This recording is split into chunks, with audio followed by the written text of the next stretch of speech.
Michael accompanied him on the day he was to have an important child in his life. I had a miscarriage. We've been married for 5 years. Everyone says my feelings for him are as deep as the love for a pet. So deeply in love that I can't extricate myself. No one believes I would choose to divorce. Michael doesn't believe it either. He coldly said to me, "I've taught you so many times. Why don't you ever learn your lesson? Emily is kind-hearted. She treats people very well. If you bully her again, just leave this place for me. Did you not say that you couldn't live without me? If you insist on this, then I have no choice but to sign the divorce agreement."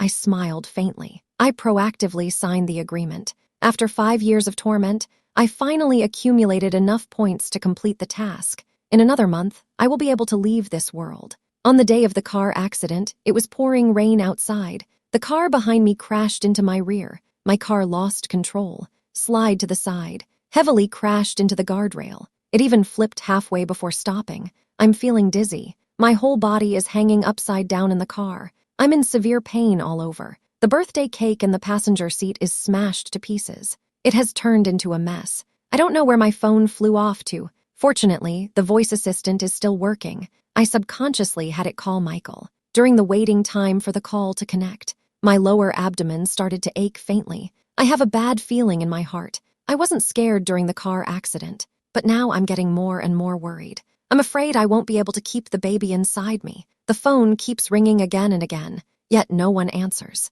The rain outside is pouring heavily. It splashes loudly on the ground, but I can't hear the sound of the rain. All I hear is the beeping from the phone.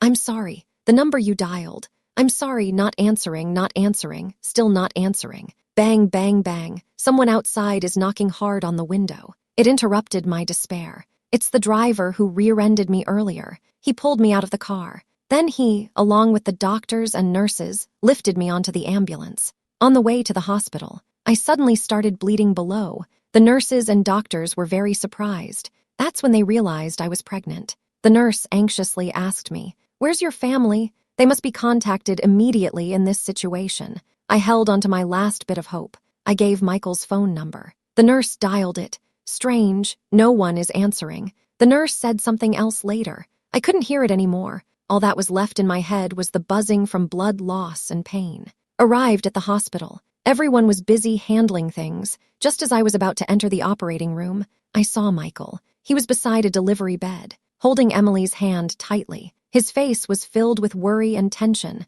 The nurse was still trying to call my husband. I hoarsely said, "No need to call anymore." I just remembered. My husband has already passed away. I was pushed into the operating room. The child could not be saved. The doctor was performing a dilation and curettage on me. The anesthesia had already been administered, but I still felt excruciating pain. I shouted in my heart, "System, I want to use points." The system immediately asked me, "Are you about to leave this world?" 2 months ago, I finally accumulated enough points to complete the task, but just then, I found out I was pregnant, so I decided to stay. Now, yes, the points redemption is complete. The strategy task ends here. 1 month later, the host will leave this world. I fainted with peace of mind. When I woke up, I saw Michael standing by the window of the ward, one hand holding a phone making a call. He said, to find the best confinement nanny and to hire a professional nutritionist, also the best cleaners. No to the confinement center. Emily doesn't like the environment outside. I was thirsty. My voice was a bit hoarse. I called out, "Michael." Michael glanced at me. There was no particular expression on his face. He continued to make the call. After detailing everything, he turned and walked towards me. "I've told you many times, if your skills aren't good, don't learn to drive like others. Now you've had an accident, you can only blame yourself." I looked at him with red eyes. "You know I had a miscarriage." Michael's expression suddenly became stiff. He turned his head. He avoided my gaze. "Let's talk about the child later." His tone was too casual, as if that child had nothing to do with him. I closed my eyes. I didn't want to continue the argument. "Michael, let's get a divorce." Michael furrowed his brows. His expression was clearly unhappy. "Jessica, don't bring this up with me. My patience with you is running thin. I'm not joking. I'm serious." "Michael, I want a divorce from you." Michael looked at me coldly and said, "Fine," threatening me with a divorce. "Jessica, you don't really think that saying this will make me see you in a new light, do you? Since you've made your decision, then let's separate. I'll see how long you can last." After Michael said that, He slammed the door and left. I'm lying in bed, staring at the bright window. I've closed my eyes. I stayed in the hospital for 3 days. The day I was discharged, Sophia came to pick me up. As soon as she saw me, she started nagging. She advised me to find a good lawyer. Even if I have to divorce Michael, I should get a large sum of his assets. Otherwise, these 5 years would have been in vain. After saying that, she helped me get out of bed, seeing my pale face and weak legs. She couldn't help but sigh. On his birthday, you specially went to buy a cake. As a result, not only did I have a car accident, the child was also lost, and he was with another woman having a baby. What is this all about? I didn't know how to respond. I could only smile awkwardly. As soon as we arrived at the hospital entrance, we ran into Emily, who was also being discharged. She is completely different from me. There were 7 or 8 people surrounding her, wearing a white robe, wearing a white hat like a little princess. Michael supported her. He helped her into a luxurious nanny car. Michael noticed me. He glanced over at me, but he quickly turned away with a blank expression. The nanny car quickly started. It sped past me. Sophia loudly complained at the back of Michael's car. I struggled to control my inner turmoil. I pulled Sophia into the car, and we left. I'm an orphan. Initially, Grandma took a liking to me. She wanted me to marry Michael. My goal was always him, so I pretended that I always liked him. I pursued him relentlessly. In the end, he finally agreed to marry me. Michael wants me to be a full-time housewife, so I've just been staying at home, responsible for taking care of his daily needs, spending all day around him. There is no personal social circle or activities. My only friend is Sophia. Now I have filed for divorce from Michael. I have nowhere to go, so I have to temporarily stay at Sophia's house. I've arrived at Sophia's house.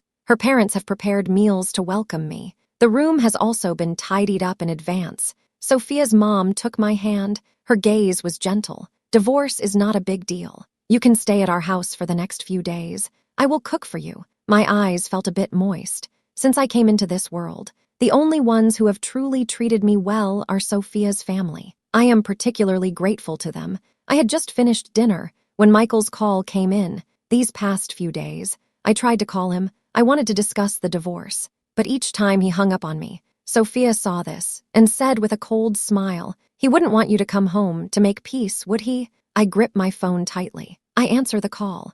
I hear Michael's voice. He says, "Jessica, where are the premium birds' nests and fish maw at home? Emily needs to nourish her body. Everything at home was organized by me. This kind of thing can be solved by asking the maid, but he insists on finding me. I find it very annoying." I hung up on Michael's call directly. I didn't expect him to call back immediately. He still asked the same question. He even added a threatening remark. "Jessica, you think just because you're outside, I can't do anything about you. If you really care about Sophia's family, then stop opposing me. Otherwise, I will make their lives very difficult." His words made me stop what I was doing. I had no choice but to cooperate and respond. By evening, Michael called me again. "What about the handmade silk duvet at home?" I told him the location.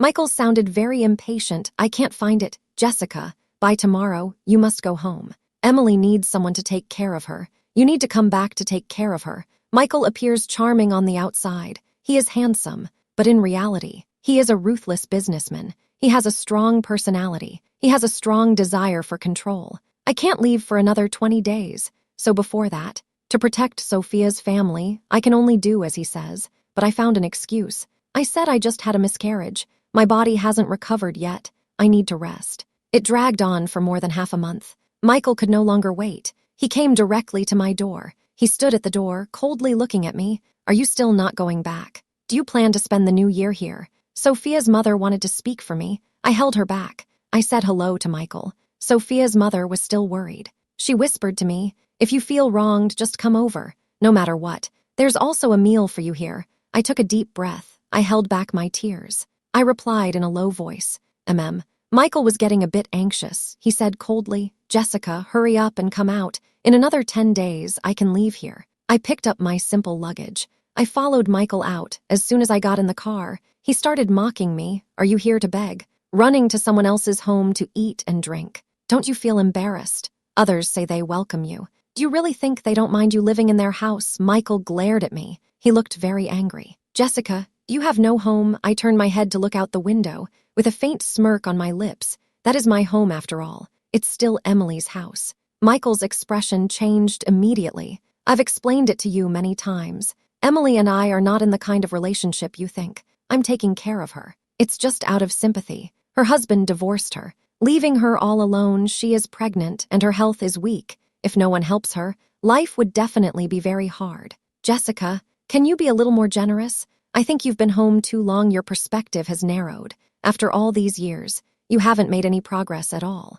On the contrary, you're becoming more disobedient. He goes on and on. All he talks about are his complaints about me. I felt a bit dazed, and also found it somewhat funny. When we just got married, he also had all sorts of complaints about me. But over time, our feelings gradually deepened. He started to treat me well. He often praises me. He kept clinging to me all night long. During that time, at one point I really thought I could move him, make him love me wholeheartedly. But the reality told me, men are unreliable. Michael ultimately changed his mind about the divorce. Are you ready? I interrupted Michael's complaints. The car suddenly braked hard. It stopped crookedly by the roadside. Michael turned his head to stare at me. His gaze was somewhat frightening. Jessica, have I been too lenient with you lately? Is that why you have the courage to keep using divorce to scare me? He doesn't believe that I really want a divorce. When I was pursuing him before, I often told him, if he didn't stay with me, I wouldn't be able to go on living. If you say divorce one more time, I will really leave you. I slowly lifted my head and stared directly into Michael's angry eyes. Then I said word by word, Michael, I'm going to divorce you. I'm serious. Michael's expression changed immediately, as if he had been slapped invisibly. Okay. Michael said a Kate-wiss in a row. Then he restarted the car. He was driving, while making a call to have his secretary prepare the divorce agreement. He even specifically read the terms of the divorce to me one by one. For example, he told me not to take anything with me, leave empty-handed. And for another example, he asked me to take care of Emily until she finishes her confinement period. If Emily thinks I'm not doing well, he won't agree to the divorce. By the time we reached the villa's entrance, the secretary had already delivered the divorce agreement. It was placed on the car's hood. Michael looked at me with a cold gaze. He appeared very confident. He believed I would never sign this agreement. He was ready to watch me make a fool of myself, although the terms of the divorce were harsh. But I don't care after all. In 10 days, I will be free. The only thing I care about now is this matter. I have a condition. From now on, you can't trouble Sophia and her family anymore, Michael replied coldly. Okay, as long as you sign. He hadn't finished speaking. I had already picked up the pen. Without hesitation, I signed my name on the paper. Michael was stunned. It seemed he didn't react for a moment. I casually handed him the pen. Go ahead. It's your turn. Michael. Michael's eyes were red. He glared at me with anger. He looked very angry. We've been together for 5 years. This is the first time I've seen him like this. It feels a bit fresh. Jessica, don't regret it. Michael said through gritted teeth. I replied, absolutely not. After Michael signed, he turned to me and said, okay, starting today, you are now Emily's servant. If you dare to treat her poorly in any way, I will make you pay for it. I ignored him. I walked straight into the villa. Emily lives in the only guest room. She is holding a baby. She is feeding the baby with a bottle. I stood at the door. I saw that little baby. I couldn't help but think of my lost child. My heart ached. Emily gently called me. Jessica, dear, she said apologetically, I will be staying here for the next few days. I hope you don't mind. I couldn't be bothered to be polite with her.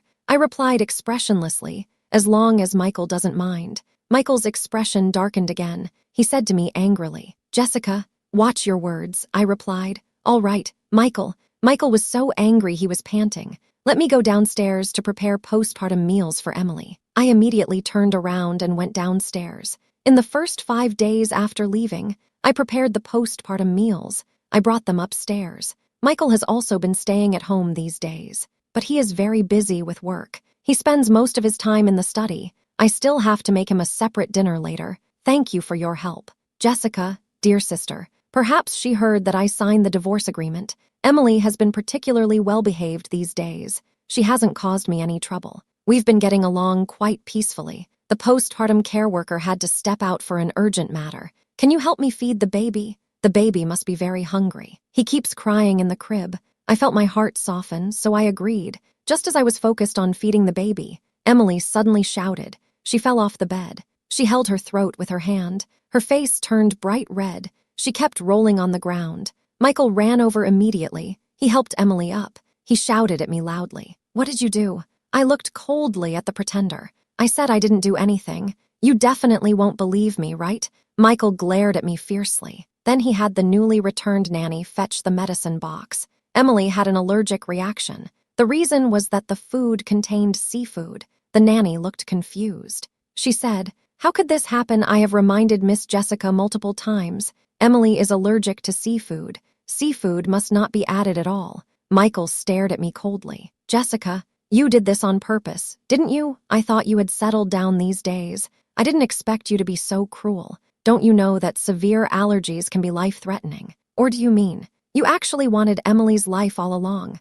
After Emily took the allergy medication, the feeling of suffocation slowly disappeared. "She can finally speak. Michael, our child. Please take good care of the child," she called out a few times. Then she suddenly fainted. Emily was hurriedly taken to the ambulance, and I was pulled to the basement door by Michael. He said coldly, "You just stay here and reflect." My heart was filled with dead silence. I looked at Michael with both despair and calmness. He hesitated for a moment when closing the door, but in the end, he forcefully locked the door. The basement was dark and cold. I could only sit against the wall, struggling to pass the long time in the darkness. After a long while, the system suddenly reminded me, "Host, there are 4 days left." I suddenly woke up from my daze. At that moment, the basement door was opened. Michael stood above, looking down at me. He asked, "You know your mistake." I didn't say a word. I buried my face in my knees, looking down. I didn't even want to look at Michael. Michael's breathing became heavier.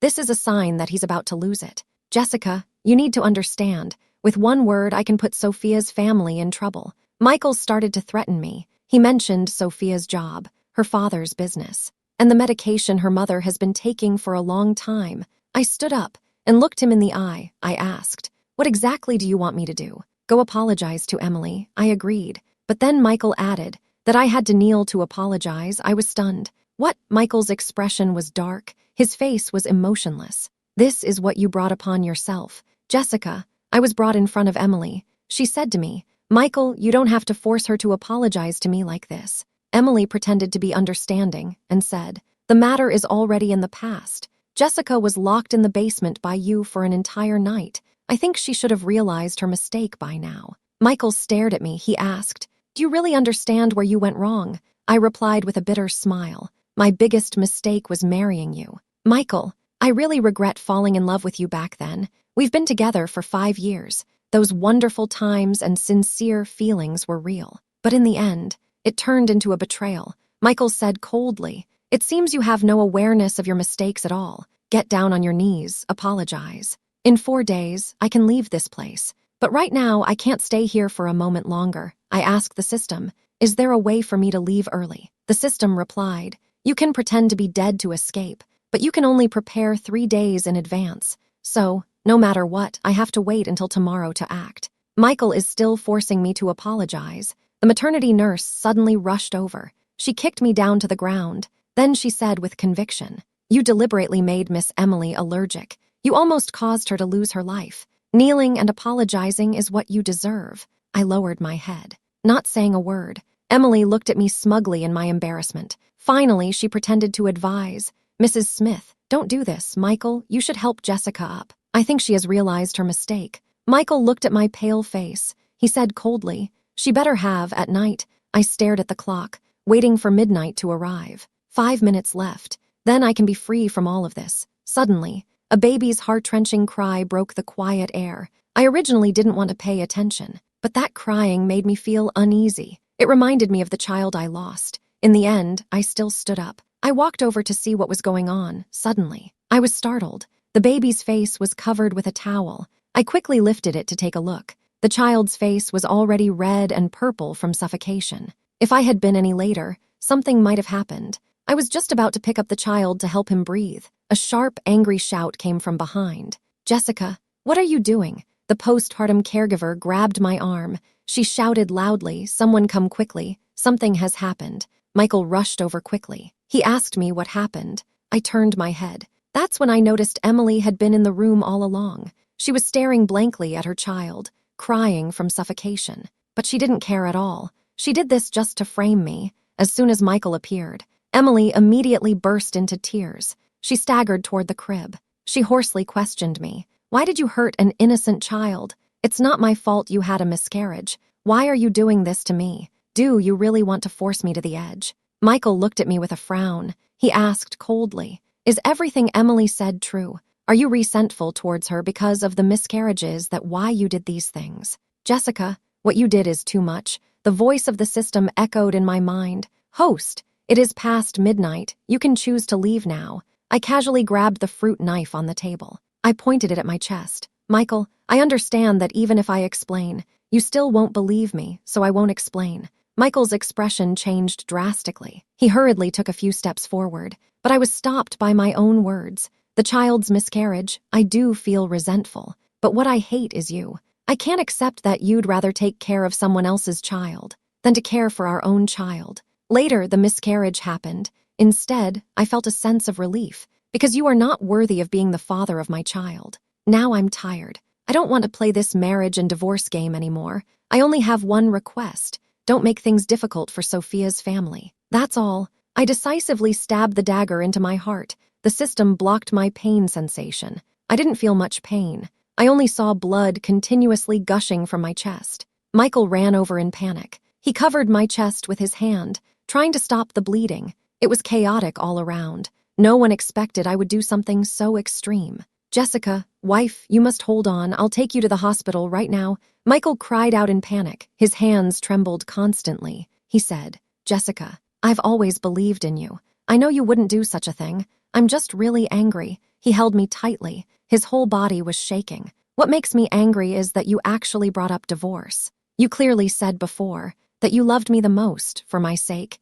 You were willing to give up everything. I looked at Michael with tear-filled eyes. I no longer had the strength to argue with him. I said my last words to him. Don't make things difficult for Sophia. I slowly closed my eyes. Michael shouted hoarsely. No, Jessica, don't close your eyes. Don't you dare close your eyes. My soul was being pulled away. My body went limp and fell. My consciousness floated in midair. I watched what was happening below like a bystander. Michael seems to have lost his mind. He is tightly holding onto my lifeless body. He is crying out hoarsely. At the same time, he keeps urging the people beside him to hurry and call an ambulance. By the time the ambulance and medical personnel arrive, my body has already turned cold. The doctor shakes his head helplessly after the examination, but Michael grabs him by the collar and pushes him against the wall. She is still alive. Why don't you save her? She clearly still has a breath. The nurse shouts anxiously, calm down, everyone.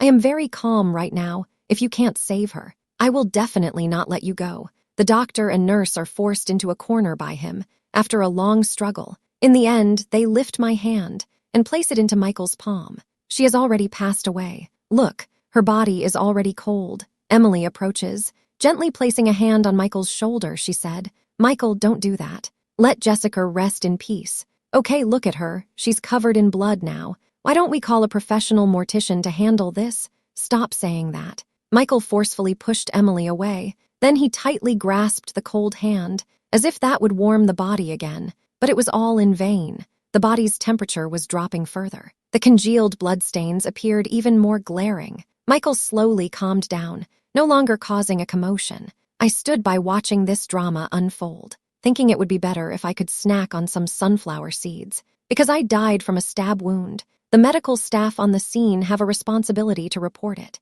The postpartum caregiver was startled by this. Suddenly, her legs went weak. She suddenly knelt down on the ground. Panicking, she shouted, This has nothing to do with me. Jessica hurt herself, and that baby, it's Emily who covered it with a towel, then framed Jessica for it. I did nothing, go on, she eagerly added. The seafood porridge that caused allergies before. It was also Emily who made me do it. I've never harmed anyone, nor have I broken the law. Don't grab me. She pointed at Emily. If you're going to arrest someone, arrest her. She planned all of this. She wants to marry Michael, but Michael has no intention of getting a divorce. So she planned to frame Jessica, to force her to leave. But unexpectedly, Jessica chose to take her own life. I couldn't help but sigh, talking to the system. Isn't Emily a bit confused? Michael's ideal person in his heart is clearly her. Once we divorce, he will definitely marry her. The system knows nothing about human emotions. It also fails to understand. Michael is holding my corpse, suddenly turns his head. His eyes are red as he stares at Emily. He questions her angrily. It's actually you. Michael looks very agitated. He is almost losing control. He says, I told you long ago. I only feel guilt towards you. I can't divorce Jessica and then marry you. Why are you still doing this? I was stunned. I never expected that Michael never considered divorcing me. How is that possible? He clearly acted like he wanted to divorce me. Emily no longer hides her feelings. She directly questions him. You are so good to me, but so cold towards Jessica. Don't you have any other thoughts? When Jessica had a miscarriage in the car accident, you were always by my side. Now that she has passed away, you tell me that the person you care about the most is her, and you say you never thought about divorcing her. Michael, who are you trying to deceive? Although I don't really like Emily, I have to admit, what she is saying now truly reflects my feelings. The system also says, perhaps humans only learn to cherish what they have after they've lost it. All night long, things were in an uproar. In the end, both the maternity nurse and Emily were taken to the police station for questioning. The funeral home vehicles stopped at the door. The staff collecting the body were blocked outside. Michael insisted that they not touch my body. The secretary rushed over overnight to help handle the situation and to persuade Michael. I was placed on the bed in the master bedroom. Michael's eyes were bloodshot. He completely ignored everyone's advice. He lowered his head, carefully wiped the bloodstains off my body with a wet towel. When he wiped the wound on my chest, he took a deep breath and said to me in a hoarse voice, Jessica, you always refuse to listen. How could you? He collapsed right in front of me. I haven't agreed to the divorce yet. You are still my wife. Not without my consent. You can't die. Didn't you say you would always be by my side? Always taking care of me. Always loving me. Are you following me? How can you go back on your word? I'm truly at a loss for words. I have already passed away. And he still says such hurtful things to me. I let out a cold laugh, letting out a breath. Michael suddenly turned his head, looking over here. His eyes were red, shining with light, excitedly asking, Jessica, is that you? You are still here, right? I'm a bit surprised, asking the system, how does he know I'm still here? The system thought for a moment, then replied, he might have sensed your soul. After all, he is your target. There is a connection between you, the system suddenly said in surprise. Host, although you applied to forcibly end the task, your progress in the strategy is still increasing. I am surprised as well. Did Michael really only fall in love with me after I died? What a pity, Michael. Your feelings came too late. They are of no value now. The system told me. Your strategy progress has increased. Your points are also increasing. Host, you now have a chance to condense into a physical form, to appear before the person you care about. You want to use it. I thought of Sophia, but I feel there's no need to contact her.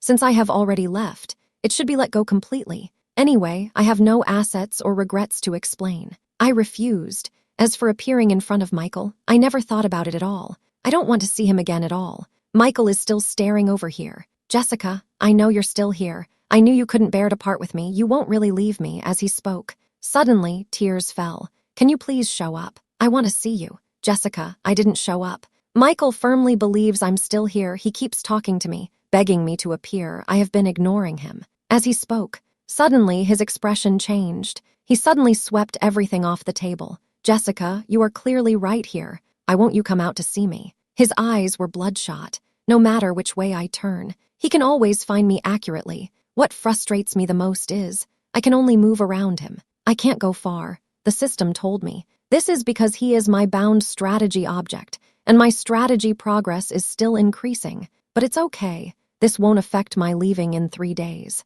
It was just half an hour before I was about to leave. Sophia suddenly appeared. She must have heard about my impending departure from somewhere. She rushed over in a hurry. She found out that my body had not yet been cremated and buried. She was extremely angry. She started to mock and criticize Michael sarcastically. You know why Jessica had the car accident? It was just to buy you a birthday cake. She always remembered your birthday. She even prepared a gift for you 6 months in advance. But what about you? You were at the hospital with Emily while she was giving birth. You know how desperate Jessica was at that time? She had a miscarriage. The child was gone. Your child was gone. But did you ever show any concern for her? On the day she was discharged from the hospital, you clearly ran into her, but you didn't even stop for a moment. You didn't care about her at all. When Jessica was alive, you were completely indifferent to her. Now that she's gone, what are you pretending to be so sentimental for? Every word hits the nail on the head. Michael is at a loss for words.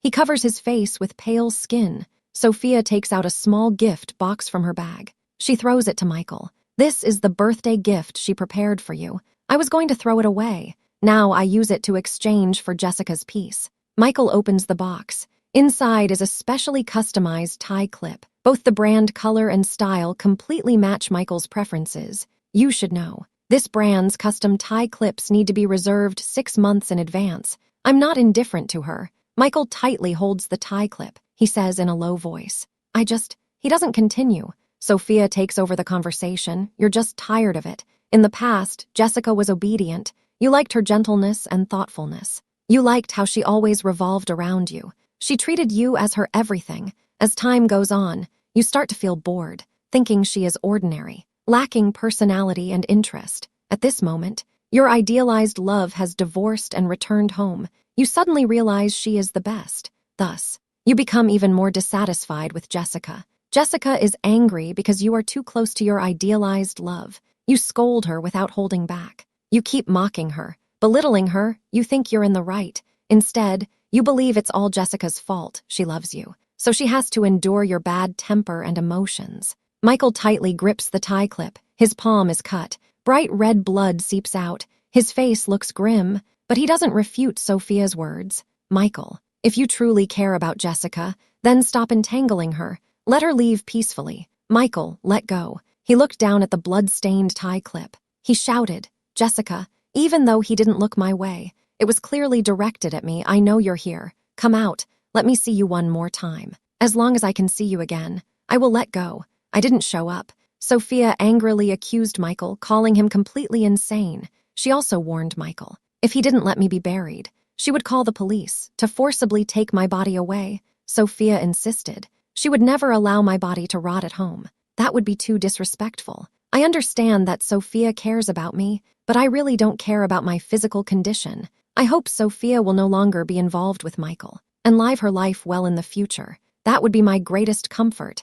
I thought for a moment. Utilize the system's capabilities. Give Sophia a hint. I gently tugged at the corner of her clothes. I signaled to her that she could leave. Sophia was taken aback. She looked at the corner of her clothes in surprise. She clearly understood what I meant. Michael suddenly looked up. He looked at me and Sophia and said, You felt it too, right? Jessica is right here. She was just next to you a moment ago. Isn't that so? Sophia hesitated for a moment. Then she said, No, Michael, you are overthinking it. The person has already passed away. How could she possibly appear again? No, I'm certain she is right here. Michael rushed over. He reached out to grab me. I instinctively took a step back. But in fact, even if I didn't dodge, he still couldn't catch me. Michael's gaze swept around me, finally landing on Sophia. I felt a tightness in my chest. A bad feeling crept in. Sure enough, Michael immediately grabbed Sophia. Threatening me, he said, Jessica, isn't she the friend you care about the most? If you don't show up soon, I'll take action against her. She'll pay the price for you. Sophia struggled hard and said, Michael, have you lost your mind? This is personal injury. I can call the police. Michael shouted loudly, I have gone insane. I can't accept Jessica's departure. I regret it. Now I want her back by my side. It's too late, Michael. Sophia was wrestling with him in the chaos. Sophia was pushed to the edge of the stairs. She was about to fall down. I can't care about anything else. I quickly took the opportunity to solidify my form. I quickly supported Sophia. The system reminded me, my solid form can only last for 60 seconds. Michael immediately looked very happy. He quickly grabbed my wrist and pulled me into his arms. I pushed him hard. I pushed him away. Michael still desperately wanted to hold me. As a result, I pushed him down the stairs. Before he fell, he looked surprised and reached out to me, hoping I would catch him, but I didn't reach out to help him. I just coldly watched him stumble and roll down the stairs. Time is running out. Only 30 seconds left. I quickly said to Sophia, I'm about to leave this world forever. What will happen to my body? I don't care at all. You don't have to worry about it either in the future. You and your parents, just live your life well. Sophia tightly held my hand. Finally, I couldn't help but cry. Jessica, make sure to take care of yourself over there.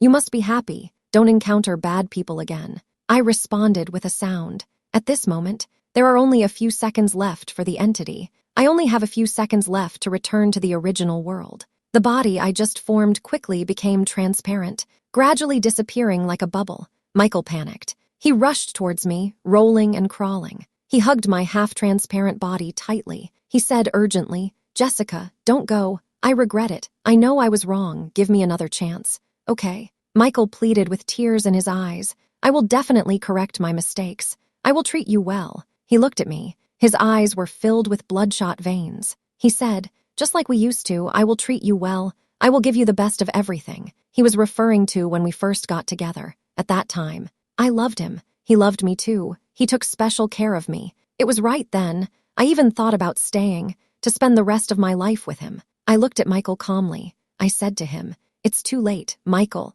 I no longer have feelings for you. Time is almost up. My body is gradually becoming transparent. I'm about to disappear." Michael desperately tries to grasp the air that feels like bubbles, but it's of no use. I said in the end, "Michael, goodbye." The system said, "Time is up. Goodbye." I have finally completely left that world and returned to where I truly belong.